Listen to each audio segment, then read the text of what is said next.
এই ভিডিওটা ছিল 4 তারিখ বৃহস্পতিবার সকাল 11টার। তো বৃহস্পতিবার সম্ভবত আমার পার্লার কিন্তু অফই থাকে। তো এই দিদিভাই অনেক রিকোয়েস্ট করেছিল, ওনার কোথাও বেরোনোর ছিল, তার জন্য আমি কিন্তু দোকানটা খুলে ওনার কাজটা করে দিচ্ছিলাম। আর আমার ভিডিওটা কিন্তু পার্ট 1 পার্ট 2 করা হয়েছে, যেহেতু অনেক লং হয়ে যাচ্ছিলো তার জন্য। সো হ্যালো গাইজ, তোমরা কেমন আছো? আশা করছি সবাই খুব ভালো আছো, সুস্থ আছো, আর আমিও ভালো আছি। বিউটি ব্লগে তোমাদের অনেক অনেক ওয়েলকাম। তো আমাদেরও বেরোনোর ছিল বিকেলবেলাটা, এই জন্য একটুখানি আমি দুপুরবেলা ঘুমিয়ে পড়েছিলাম। বিকেলবেলা গুড্ডি আবার ভিডিওটা অন করেছিল। Hello guys, good evening.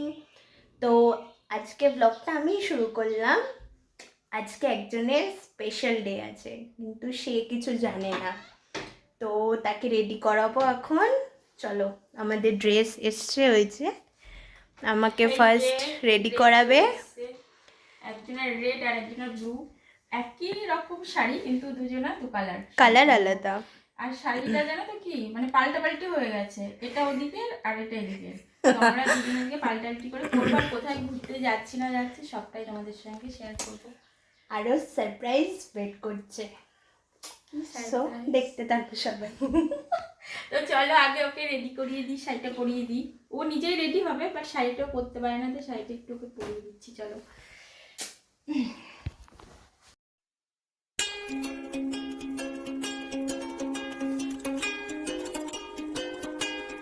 এদিকে আমার শাড়ি পরানোটা হয়ে গেছে, আর আমি এখন রুমে গিয়ে নিজে ফ্রেশ হয়ে একেবারে রেডি হয়ে তোমাদের সামনে আসছি। তো এদিকে আমি খুব তাড়াতাড়ি রেডি হয়ে গেছিলাম আর চুলটা বেঁধে নিয়েছিলাম। এতটা গরম, রেডি না হতে হতে দেখো পুরো ঘেমে জল হয়ে গেছি। আর গুটিও চলে এসেছিলো। আমরা দুজনকে বলছিলাম যে আমাদের কেমন লাগছে। আর এদিকে আমাদের গাছে দেখো কত ফুল ফুটেছে। তো একটা ফুল তুলে নিয়ে গুটির কানে গুঁজে দিচ্ছিলাম, আর ভ্যানের জন্য দাঁড়িয়েছিলাম। তো আমরা ভ্যানটা পেয়ে গেছি, স্টেশনের দিকে যাচ্ছি। আমাদের বাড়ি থেকে স্টেশন খুব একটা দূরে না। তো যাই হোক, দুজনে গল্প করতে করতে আমরা কিন্তু স্টেশনে পৌঁছে গেছি। এদিকে গুড্ডি ভ্যান দাদার টাকাটা দিয়ে দিচ্ছিল। আমাদের এখন রেল লাইন পার হয়ে ওপারে যেতে হবে, টিকিটটা কেটে নিতে হবে।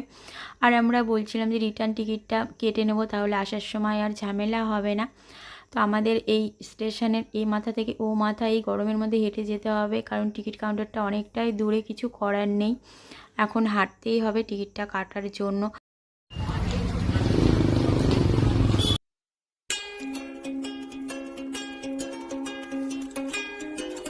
কাউন্টারের সামনে চলে এসেছি, আর টিকিট কাটার জন্য লাইনটাও দিয়ে দিয়েছি। আমার লাইন চলেও এসেছে। তো আমরা রিটার্ন টিকিটটা এখান থেকে করে নেব, দুজনের দুটো।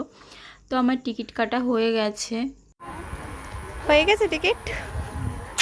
চলো গন্তব্যে যাওয়া যাক। আমাদের ট্রেনের জন্য অনেকক্ষণ বসে থাকতে হয়েছিল, বাড়িতে থাকতেই পারতাম, কিন্তু এতটা গরম লাগছিল। যাই হোক, স্টেশনে গরম হলেও একটু হাওয়া আছে, তো আমরা ওয়েট করতে করতে ট্রেনটা কিন্তু চলে এসেছে। তো এদিকে ট্রেনটা চলে এসেছে, আর আমরা ট্রেনে উঠে পড়েছি। লালগোলা ছিল, আর ট্রেনের মধ্যে কিন্তু যথেষ্ট ভিড় ছিল। লোক নেমে উঠবে, আবার এখানে দাঁড়িয়ে থাক। দেখি দেখি নেমে আবার উঠবে, দাঁড়া। কি বলবো, এতটা গরম লাগছিল। আর এই ট্রেনের দরজাগুলো তো একদম ছোট ছোট হয়। যাই হোক, ট্রেনটা যখন চলছিল তখন একটু একটু হাওয়া লাগছিল এই ফাঁকা দিয়ে, তখন একটু ভালো লাগছিল। তো আমরা যাচ্ছিলাম আর বলছিলাম যে এত গরমে আর কোনো দিন বেরোবো না, এইসব বলাবলি করছিলাম। তো যাই হোক, আমরা পৌঁছে গেছি। ওভারব্রিজ ক্রস করে এখন আমরা ওপারে যাব। আর গুড্ডি বলছিল একটা ফোনের কভার কিনবে। তো আমরা দেখো যাচ্ছি সেই দোকানের দিকে এখন।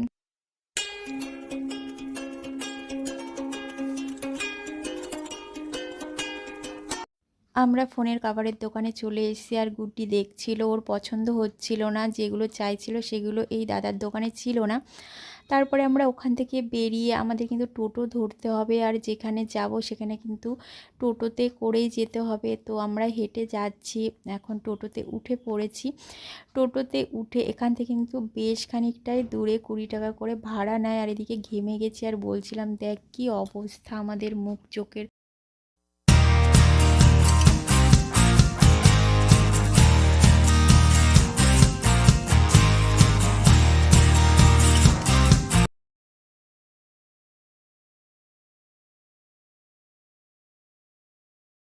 আমাদের এই রাস্তাটা দিয়ে যেতে বেশ ভালো লাগছিল, কারণ কি বলো তো, সাইডে দেখো কত সুন্দর সাজানো মূর্তিগুলো। দেখতে দেখতে আমরা কিন্তু পৌঁছে গেলাম যেখানে আসার বড় একটা গেট, তার মধ্যে দিয়ে কিন্তু আমরা ভেতরে ঢুকে পড়েছি।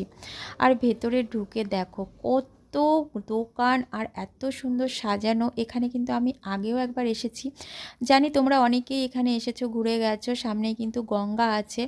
তো আমাদের মতো যারা খেতে ভালোবাসো তো এখানে এসে অবশ্যই ফুচকা, মোমো, পাপড়ি চাট আর বিশেষ করে আইসক্রিম সবাই কিন্তু একবার ট্রাই করো। খুবই ভালো করে এখানকার সব খাবারগুলো, খুব ভালো, অসাধারণ। স্পেশালি মোমো। তো মোমোটা আগেরবার এসে খাওয়া হয়নি, পাপড়ি চাট খেয়েছিলাম। তবুও গুটিকে বললাম যে পাপড়ি চাট খেলে এখান থেকে নিয়ে নে, যেটা পছন্দ। ও বললো না, মোমোই খাবো এবার। তো আমাদের বিকেলে কিছু খাওয়া হয়েছিল না, খিদেও পেয়ে গেছিলো। তো আমরা প্রথমে এসেই কিন্তু এক প্লেট মোমো নিয়ে নিলাম, আর একটা জায়গায় বসে আমরা কিন্তু মোমোটা খাচ্ছিলাম। সত্যি কি বলবো, মোমোটা তো অসাধারণ ছিল। আর এখানে এসেছি আর আইসক্রিম খাবো না, তা তো হতেই পারে না। আমরা কিন্তু মোমো শেষ করে আইসক্রিমের দোকানে চলে এসেছিলাম, আর এখানে কিন্তু সব ফ্লেভারেরই আইসক্রিম পাওয়া যায়। তো আমরা কিন্তু দুজনের জন্য দুটো রাবড়ি আইসক্রিম নিয়ে নিয়েছিলাম। তো আমার এটা খেতে খুবই ভালো লাগে, আগেরবার এসে চকলেট খেয়েছিলাম। তো এবার রাবড়িটা নিয়ে নিয়েছি, আর আইসক্রিম নিয়ে আমরা কিন্তু একদম গঙ্গার পাড়ে চলে এসেছি। আর এইদিকে দেখো অন্ধকার হলেও কিছুটা বুঝতে পারবে আমাদের আসার সময় যতটা কষ্ট হচ্ছিল, এখানে এসে কিন্তু পুরো শান্তি হয়ে গেল। এতটা জোরে জোরে হাওয়া হচ্ছিল, মনে হচ্ছিল ঝড় হচ্ছে। তো এত ভালো। এখানে দেখো কত সুন্দর পার্ক মতো করে দেওয়া আছে, যাতে বাচ্চারা খেলাধুলা করতে পারে। তো আমরা এখানে এসে তোমাদের একটু ঘুরিয়ে দেখালাম, আর ফটো টটো তুলে নিলাম, ভিডিও করলাম। তারপরে আমরা এখন বাড়ি চলে যাব, কারণ অনেকটাই রাত হয়ে গেছে, আমাদের বাড়ি পৌঁছাতে পৌঁছাতে 11টা বেজে যাবে। তো আমরা স্টেশন চলে এসেছি।